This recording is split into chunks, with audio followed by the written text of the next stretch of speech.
Everyone, welcome back to my channel Sonali my Sansar চ্যানেলে। আমি সোনালি চলে এসেছি আজকে আবারও একটা ভিডিও নিয়ে। আমার আরও একটা ভিডিওতে আপনাদের অনেক অনেক স্বাগতম জানাই।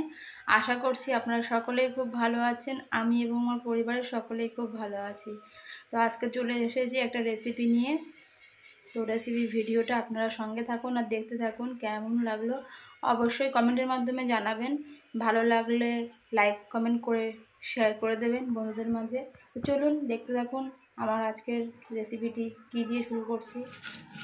তো রান্না করতে গেলে সবথেকে বেশি যেটা প্রয়োজন মানুষের, বাটনা। তাই আমি প্রথমে বাটনা করে নিচ্ছি আদা আর জিরে। আজকে আমি শিলপাটায় মশলাটা পেস্ট করলাম। শিলপাটায় মশলা করলে বেশ মিহি হয় আর রান্নার টেস্টটাও কিন্তু ভালো হয়। আমার মিক্সারের বাটিটা নষ্ট হয়ে গেছে, তাই খুব ভালো আর মশলা পেস্ট হচ্ছে না। তাই কী করব, বাটনা শিলপাটাতেই করে নিচ্ছি।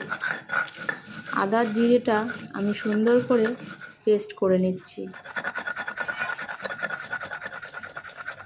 তারপরে আমি পেস্ট করব একটু গোবিন্দভোগ চাল। গোবিন্দভোগ চাল পেস্ট করার পরে একটু গরম মশলাও পেস্ট করে নেব। সব পেস্ট একসঙ্গে করে তারপরে শুরু করব রান্না। বাটনাটা করে নিয়ে রান্না করলে বেশ সুবিধা হয়। আমি রান্না করতে গেলে বাটনা, তারপরে তরকারি কাটা, এগুলো করেই রান্না করতে বসি, তাহলে বেশ তাড়াতাড়ি হয়ে যায়।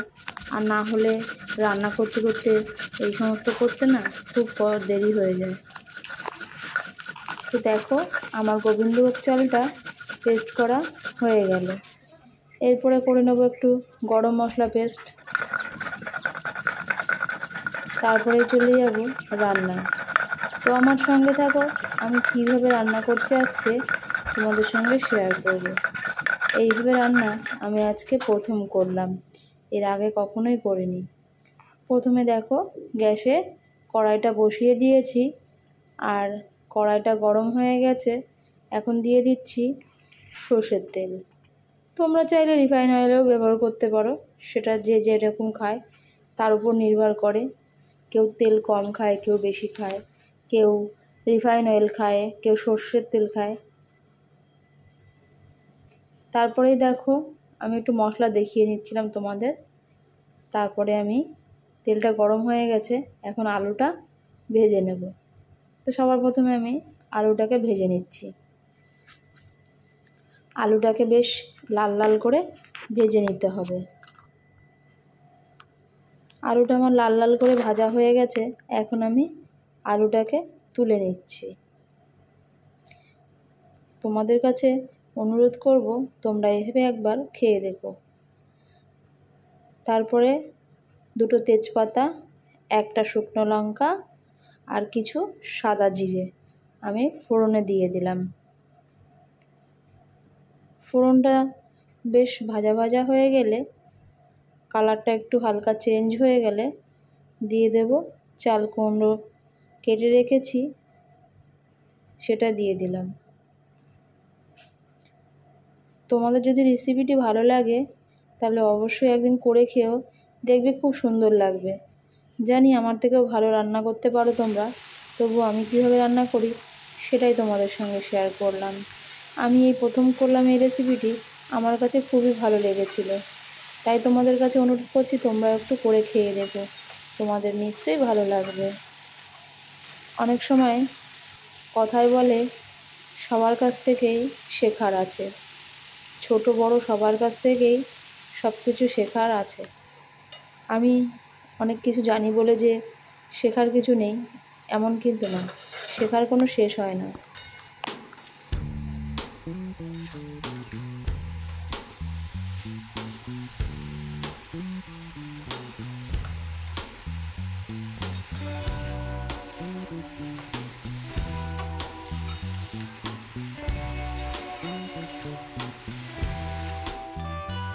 চাল কুমড়োটা বেশ সেদ্ধ হয়ে উঠেছে, তখন আমি দিয়ে দিলাম আলুটা। কারণ একটু পরে আলুটা দিলে আর ভালো সেদ্ধ হবে না, শক্ত শক্ত থাকবে। তো সেই জন্য আমি এখন আলুটা দিয়ে দিলাম। তারপরে দিয়ে দিলাম একটু হলুদ গুঁড়ো। প্রথম অবস্থায় হলুদ গুঁড়োটা দেইনি আমি, কারণ চাল কুমড়ো, লাউ এগুলো একটু কেমন শক্ত শক্ত থাকে। তো সেই জন্য আমি বেশ সেদ্ধ হয়ে উঠেছে তখন হলুদ গুঁড়োটা দিলাম। তারপরে দিলাম একটু পাকা লঙ্কা, মানে কাঁচা পাকা লঙ্কা একটু কেটে দিলাম।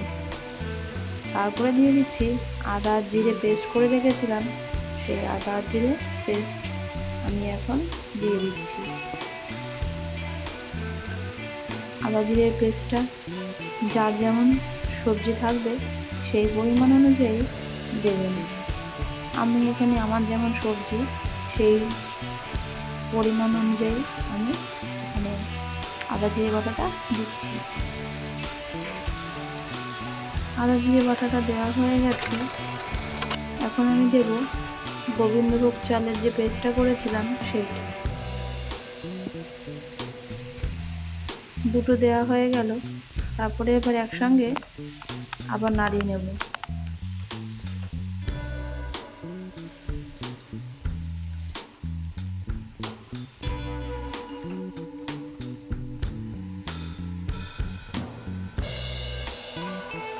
আমার কাছে একটু হলুদটা কম কম লাগছিল, তাই আমি আবার একটু সামান্য হলুদ গুঁড়ো দিয়ে দিলাম। আর এর ভিতরে দেবো একটু কাশ্মীরি লঙ্কার গুঁড়ো, তাহলে বেশ রঙটা খুব সুন্দর আসবে, তাই একটু কাশ্মীরি লঙ্কার গুঁড়ো দিয়ে দিলাম। তারপরে সামান্য একটু মশলার জল ছিল দিয়ে একসঙ্গে আবার সব মিশিয়ে নেব। আমার এই চাল কুমড়োটা প্রায় হয়ে গেছে, কিন্তু আমি এবার একটু জল দিয়ে সেদ্ধ করে নেব আর বেশ মাখো মাখো রসালো রসালো ভাব করব। তো পুরো একদম আমার নরম হয়ে গেছে। এখন আমি একটু মশলার জল ছিল সেটা দিয়ে দিলাম, দিয়ে এখন আমি নাড়াচাড়া করতে লাগবো।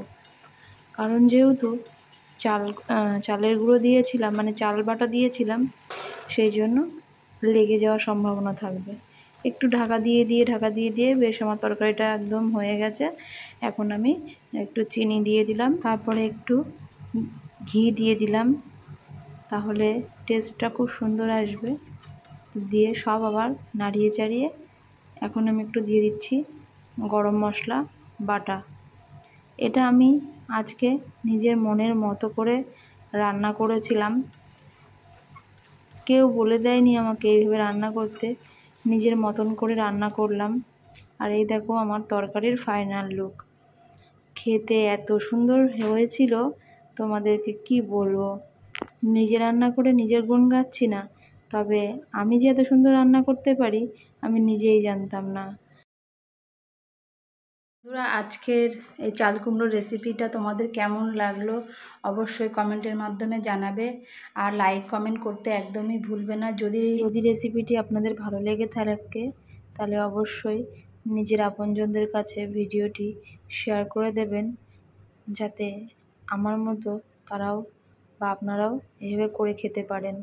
এখানে আমি ভয়েস ওভার দিয়েছিলাম, জানি না কেন মিউট হয়ে গেছে, তাই আমি পরে আবার ভয়েস ওভার দিলাম। আপনাদের ভালোবাসা সাপোর্ট একান্তই কামনা করি। আপনারা আমার পাশে না থাকলে আমি এগিয়ে যেতে পারবো না, তাই আপনাদের কাছে অনুরোধ করব আপনারা সব সময় সর্বদা আমার পাশে থাকবেন আর আমাকে এগিয়ে যেতে সাহায্য করবেন। তোমাদের সাপোর্ট ও ভালোবাসা একান্তই কামনা করি। তোমরা আমার পাশে থেকো, তোমরা পাশে না থাকলে আমি একদমই এগিয়ে যেতে পারবো না। তাই তোমাদেরকে অনুরোধ করব ভিডিওটি পুরোটা দেখো, স্কিপ করো না। আমি এই রেসিপিটা এই ফার্স্ট টাইম করলাম, আমি আমার মনের মতো করে, কারোর কাছে জিজ্ঞাসা করে আমি এই রেসিপিটা বানাইনি। সম্পূর্ণ নিজের মনের মতো করে এই রেসিপিটি আজকে প্রথম বানালাম। আর প্রথম দিনই এত সুন্দর করে আমি বানাতে পারবো সেটা আমি নিজেও কখনো ভাবিনি। আর আমি জাস্ট রান্না করার পরে একটু টেস্ট করে দেখলাম, সত্যি দুর্দান্ত লাগছে খেতে। আমি না খেয়ে তোমাদেরকে বলছি না, সত্যিই খুব ভালো লেগেছে আমার।